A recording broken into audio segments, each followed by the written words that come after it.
Hey guys, Laz here, and today we are starting a new series with an asterisk. It's not really a new series, I'm just giving these review videos an official name. Goji Reviews. Just because I have the name Goji in my username, and I'm doing toy reviews. Will I do actual just video uploaded content of video games? Maybe. Some point in the future, but I just like streaming those things. Anyways, with the official start of the new series and official first video of 2025, we're starting with a do keep in mind that these unboxing segments are filmed in advance, way at least a month ahead before the review actually comes up. So when you see this review come up, just know I did the unboxing in advance and I messed with the figure during that month or so. Sometimes it used to be 2 weeks, but I decided to take a whole month of it. So yeah, don't worry about that. We're here. Before we get him out of his official cardboard prison inside this box, I kind of want to do this little part live, just so you can see everything. Tamashii Nation 2024. Let me adjust the camera angle so that we can see everything better before we take out the actual packaging out of this cardboard prison. Now we're here at the moment of truth. Let's go.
Alright, and here we have the actual box for the Tamashii Nation's web exclusive Godzilla -1 Heat Ray version.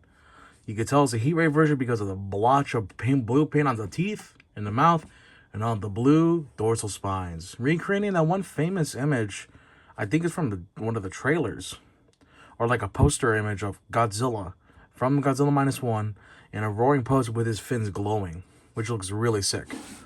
Here we have the other side of the box, which says Tamashii Nation 2024. Same thing on this side. And the official Tamashii Nation logo, showing it's literally an exclusive. How does it differ to the original box? Well, I have the original box to compare. Considering this one was a mass release, it's going to look different. It's going to, both are using official photo figures. English. They're both using official photos of the figures. It looks really cool. The back, I'm not going to show this one again. The back of this guy actually has a little window for the figure and discussing, oh, here's all the details about it, the fact that Yuji Sakai is involved in the making and the sculpting, and there you go. There's not much else to really talk about in terms of the boxes. I'm going to move this guy out of the way. Oh, there goes my camera. I knocked my camera over. Alright, now that's fun. Alright, without further ado, the real unboxing begins. Nope, never mind. There was I didn't realize there was an additional sleeve. So I was wrong about that. Keep in mind that these parts are filmed separately, so I won't fully know. Disconnect the sleeve from everything. And, or did I just ruin the unboxing? Alright. Screw it. I'm gonna yank the bad boy out. There we go. All right. So this is just an additional sleeve. Okay.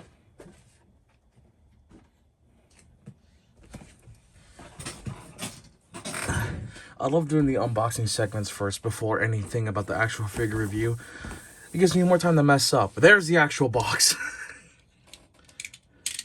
There's the actual box. I'm not going to pull the comparison thing again. You already get the idea. It's an official image of the figure with some mild photoshopping happening here.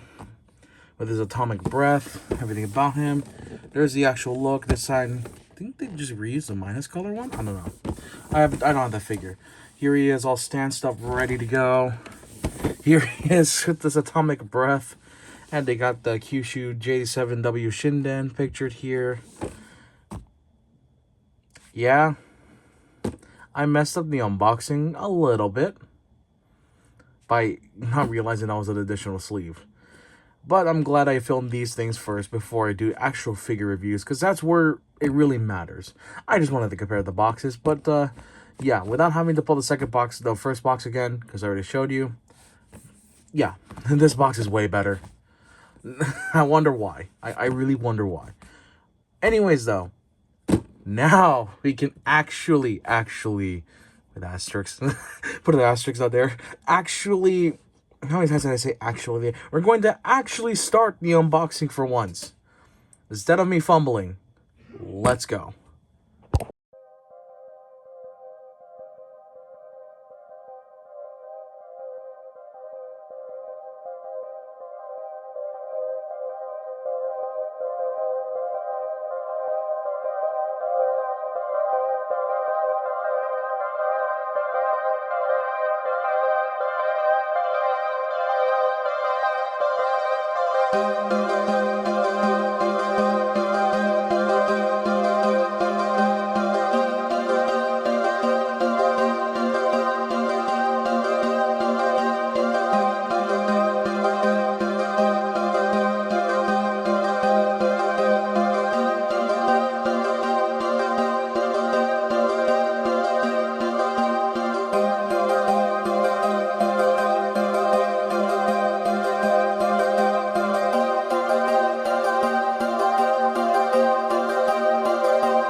Hello everyone, and now we have the figure out of the box, and little cool montage aside, here we have the Tamashii Nations lottery exclusive. I think I said web exclusive. I meant to say lottery. A lottery, like Tamashii event exclusive. So it's some kind of exclusive for Tamashii Nations. I believe it's an event. I could be wrong. Just let me know in the comments. But here we have the -1 heat ray version of Godzilla. And yeah, no, so I'm going to point out some things right away before we get into the nitty-gritty of the articulation, accessories, and whatnot.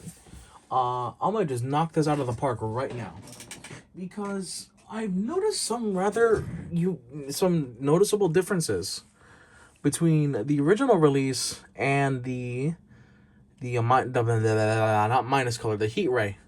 Keep in mind that I'm running the custom head, but I do have the original stock head in store, because this is one of the first things I noticed. Yeah, now that I have this head sculpt, this one looks super pudgy and like almost Freddy Fazbear-esque. Like this one looks super like pudgy. It looks almost kind of fat. It feels like for whatever reason this one they kind of toned it down a little bit. They kind of toned down the sculpting, made it look more ferocious and menacing, similar to this custom head by Kaiju Wizard. It's like these two look more in line with each other, even though one's mouth is open, one's mouth is closed, and the other one has a whole like atomic radiation effect going on with the paint, even though the camera won't focus. Damn it, focus. But yeah, no. And of course, size comparison, they're the exact same mold, so despite this one being posed up, they're the same figure, the same scale, all that. I might do a proper size comparison later, who knows. But just to let you know, pretty much, this head seems more in line with the custom that's been going around by Kaiju Wizard rather than the stock head of the first release, which is kind of interesting to note. That's at least what it looks like to me. And that's kind of what it looks like on my end, so that's what I'm working with. This is as far as I know. This is as far as I know, anyways.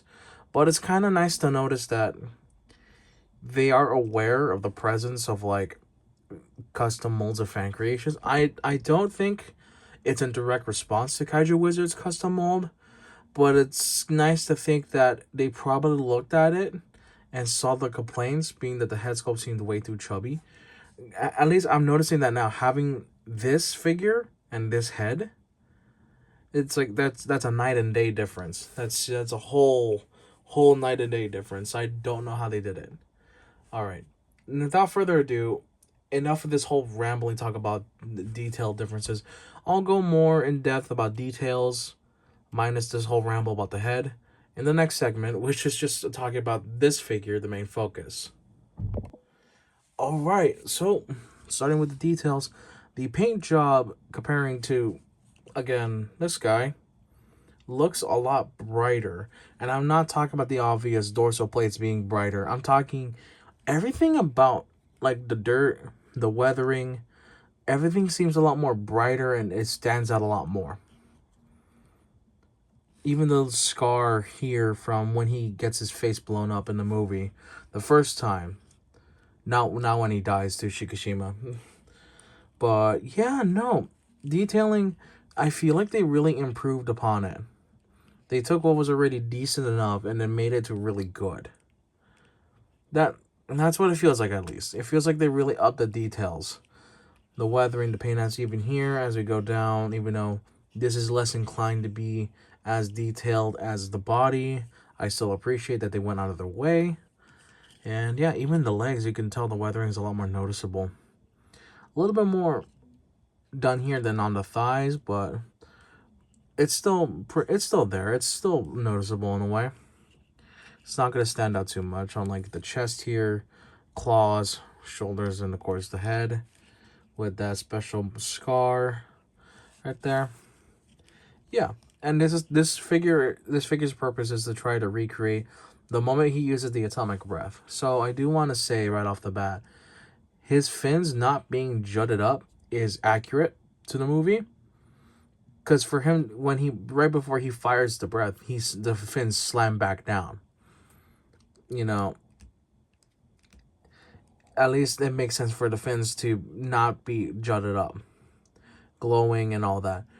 There are some cases where I think the fins glow and he still has the heat ray. This is being one of them, but this one has its own unique accuracies. But there are some other ones, you'll probably see them on screen right now, and those ones are not my favorite because they come with the blue fins but no heat ray. You're gonna give him blue fins like that, you gotta give him the heat ray. You gotta give him the atomic breath. You gotta have him have that firepower instead of just having him like blue balling and edging you in your collection and not showing that he can fire the atomic breath. Speaking of accessories, I do have one minor gripe with this figure, or this set. The accessories are good. They look fantastic. However, you already kind of see the problem here. We needed another one. We needed another one of these. And literally, this having an extra one. Just having an extra one solves this whole issue. There you go. Okay, you get it?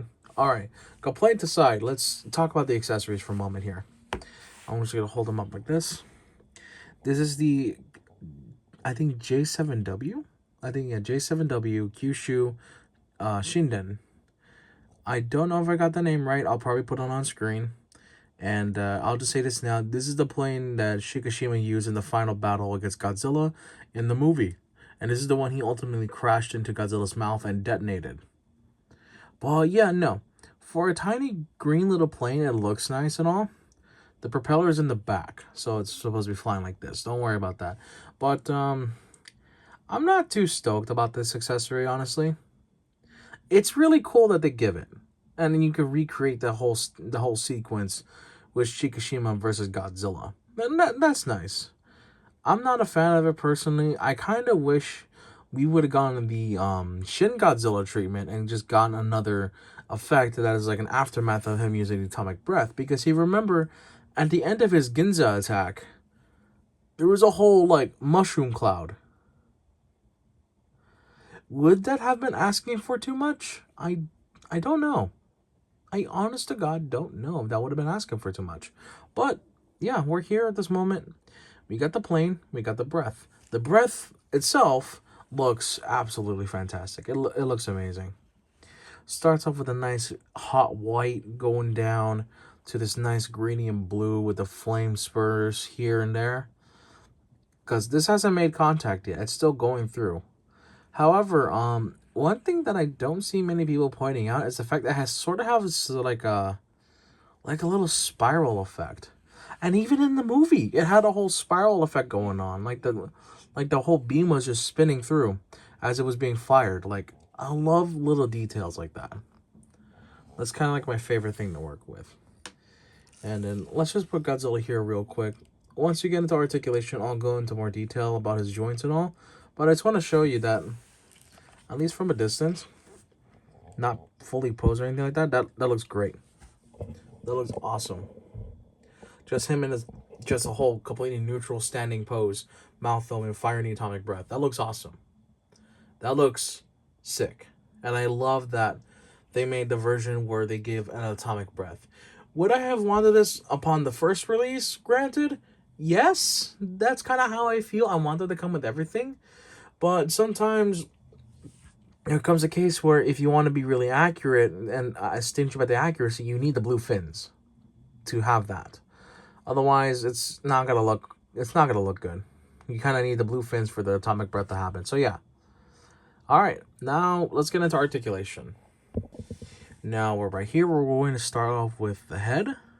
Gonna look up, down, left, and right. Everything's on a nice ball joint, even at the neck and even at the base. The mouth can open and close. Something that I like about the stock head that unfortunately the custom head doesn't have is the little jaw membranes at the side kind of pop out every time you open the jaw. And unlike the custom one, you can Articulate the tongue. It's kind of hard to see, but yeah, you can articulate the tongue. At least it's a lot more brighter than, say, with the original stock head for the first one. But you could do the same thing here and there. I'm glad they kind of kept that. It's nice. It's nice that they keep the small details like that. The chest can crunch forward, lean back, twist side to side, and then lean side to side. Even the joint here below can do the same thing. Just be mindful of not only this free moving piece, but also just the fins colliding with each other. You want to be mindful of that. They can take a beating, but you want to be pretty mindful of that. Arms, at least in my copy, can go 360. You got bicep rotation, elbow rotation, sorta. You got an elbow joint to work with. You got wrist swivel, which are a lot tighter than on the first copy, which I appreciate. The legs, at least for this one, for whatever reason, can go 360. Can do the splits like that. Even this way. You got a knee joint to work with here. And then calf joint. And then you got ankle pivot with the same joint. Toe articulation, you can have it closed off or spread wide open for a more aggressive stance. I'm just going to keep it like this for now. And of course, the signature MonsterArts tail. Everything is super duper long and posable. Everything feels nice and smooth. I can't accentuate that enough. It feels so buttery smooth just to mess with this figure.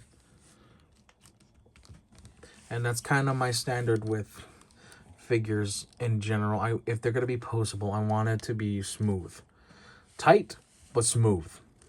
Not tight to where it could possibly snap on me, but not too loose to where it's going to fall off anyways. But yeah, without further ado now, let's get the size comparison. Now, of course, we're going to start with the original release for -1, since we have him right here anyways, because he was on my desk. And yeah, same figure, same mold, different paint jobs and everything like that. Yeah, no, looking at them now, you can tell they look very different from each other. And I like how like this one stands out more. This one is nice, but this one stands out a lot more. And then our next size comparison is the SH MonsterArts Godzilla X Kong pre-evolved Godzilla. I'm just going to call it pre-evolved. He has a whole longer name. I'm not going to mess with that. He has the atomic breath going up in the moment, so don't worry about that. That's why he's in the pose he's currently in. Next up, we have Kong, the GXK version.